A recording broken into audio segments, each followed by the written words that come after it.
જૂનાગઢના શાન સમાજ શિવરાત્રીના મેળામાં ભ્રષ્ટાચારનો આરોપ લાગ્યો છે। ગિરનારના મેળાના આયોજન પાછળ લાખોનો ખર્ચ કરાયો હોવાનો આક્ષેપ થયો છે। કોંગ્રેસને નેતાએ કરેલી આરટીઆઈમાં ચોંકાવનારા ખુલાસા થયા છે। એક જ વર્ષમાં કલાકારોના મહેનતાણામાં 10 ગણો વધારો કરવામાં આવ્યો છે। 2025માં કલાકારોને 5 થી 10 હજાર ચૂકવવામાં આવ્યા હતા। 2026માં એ જ કલાકારોને 1 લાખથી વધુ ફી ચૂકવવામાં આવી છે। સાંસ્કૃતિક કાર્યક્રમો પાછળ 1 કરોડથી વધુનો ખર્ચ થયાનો દાવો કરવામાં આવી રહ્યો છે। ગીતા રબારીને 12.50 લાખ તો પાર્થ ઓઝાને 12 લાખ ચૂકવવામાં આવ્યા છે। મૈથિલી ઠાકુરને 24 લાખ રૂપિયા ચૂકવાયાનો આરટીઆઈમાં ઉલ્લેખ કરવામાં આવ્યો છે।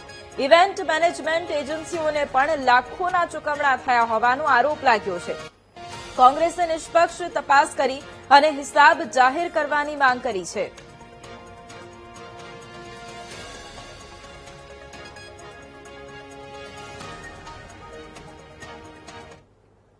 સાંસ્કૃતિક જે વિભાગ છે એમના દ્વારા અમને માહિતી આપવામાં આવી છે કે જે કલાકારો આપણે છે એમને જે પૈસા ચૂકવવામાં આવ્યા હતા એ પૈસા છે એમાં આપણે જોઈએ કે જે મૈથિલી ઠાકુર છે એમને 24 લાખ રૂપિયા ચૂકવવામાં આવ્યા હતા। જ્યારે ભાજપના એમએલએ છે, બિહારના એમએલએ છે, ત્યારે આપણે એને 24 લાખ રૂપિયા સાંસ્કૃતિક વિભાગ દ્વારા જે અમને માહિતી મળી એમાં દીવા ઇવેન્ટ દ્વારા સરકારે એમને વર્ક ઓર્ડર આપ્યો હતો 17 તારીખે। તો આપણે જોઈએ કે મેળો હતો એ 11 ફેબ્રુઆરીમાં 11/2 થી 15/2 સુધી મેળો હતો, પરંતુ 2 માર્ચે એટલે કે 2/3/26ના રોજ એમણે દીવા ઇવેન્ટે બિલ મૂકી દીધું। ત્યારબાદ 17 આપણે જોઈએ કે 17 તારીખ 3 એટલે 17 માર્ચે અમને વર્ક ઓર્ડર આપવામાં આવ્યો। ઉપરાંત એમાં જોઈએ કે વર્ક ઓર્ડરમાં પણ જે મેળાની તારીખ હતી એમાં પણ મોટો લોચો છે કે 11 મહિના સુધી આ મેળો ચાલશે। ક્ષેત્રવાળા છે, ઉતારા મંડળવાળા છે, એમનો ઠરાવ થઈ ગયેલો હતો કે આ લોકોને ફ્રીમાં અન્નક્ષેત્રમાં તમામ વસ્તુ આપી, એમને નથી દેવામાં। ઉલટાનો ભ્રષ્ટાચાર કરવા માટે જે દીવા ઇવેન્ટ છે એમને લાખો રૂપિયા 89 લાખ રૂપિયા આપણે જોઈએ કે 2 માર્ચે પ્રમાણિત કરીને ચૂકવી દેવામાં આવ્યા છે। કે ભાઈ જે કોઈ કલાકારો ગિરનારની અને મહાદેવની આરાધના કરવા માટે આવતા હોય છે, પૈસો કમાવા માટેનું સાધન શિવરાત્રીનો મેળો કે ગિરિવર ગિરનાર નથી। અહીંયા આપણાથી બને આપણે આપણા મહાદેવને ચરણે અર્પણ કરવાનું હોય છે। એની બદલે જો આપણે અહીંથી પણ કમાણીનું સાધન ઊભું કરતા હોઈએ તો આપણી ભૂલ છે। આ સનાતનની ઓળખની આ ભૂલ છે। આ રીતના સનાતની ન હોય, કારણ કે સનાતની એટલે કે આપવું, સામેથી આપવાનું છે। તમારી પાસે પૈસો નથી, અવાજ છે તો તમે રાગ આપો છો, તમે ભજન ગાઓ છો। એની પાસે પૈસો છે એ દાન કરે છે। અમારા જેવા નક્ષત્રો સંચાલકો છે, અમે જે ગિરનારથી અમે નિઃશુલ્ક લોકોને જમાડીએ છીએ। હવે આ જ વસ્તુ અમે પેમેન્ટ લેવા મળીએ તો મહાદેવના નામે કે સનાતનના નામે અમે ઉઘરાણા કર્યા એ વ્યાખ્યામાં આવીએ।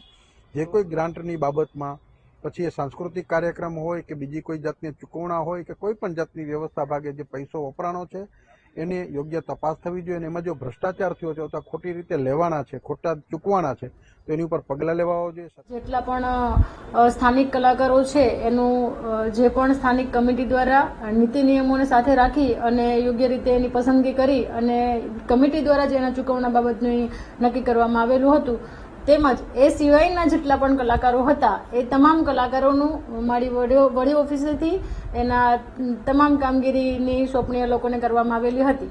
અત્રેની કચેરીથી એ ઉપલા લેવલના કોઈ કલાકારોની કાર્યવાહી કરવામાં આવેલી ન હતી।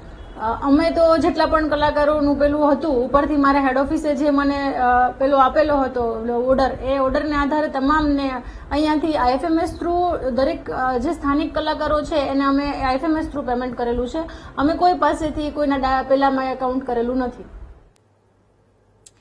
એક તરફ કોંગ્રેસ નેતાનો આ ગંભીર આક્ષેપ છે કે જ્યાં એક તરફ શિવરાત્રીના મેળામાં કલાકારો આવતા હોય છે ત્યારે તેમને લાખો રૂપિયાની ચૂકવણી કરવામાં આવી હોવાનો એક ગંભીર આક્ષેપ કરવામાં આવ્યો છે। કલાકારો પર તંત્ર મન મૂકીને જાણે વરસ્યું છે। બીજી તરફ નિષ્પક્ષ તપાસની માંગ પણ કરવામાં આવી છે।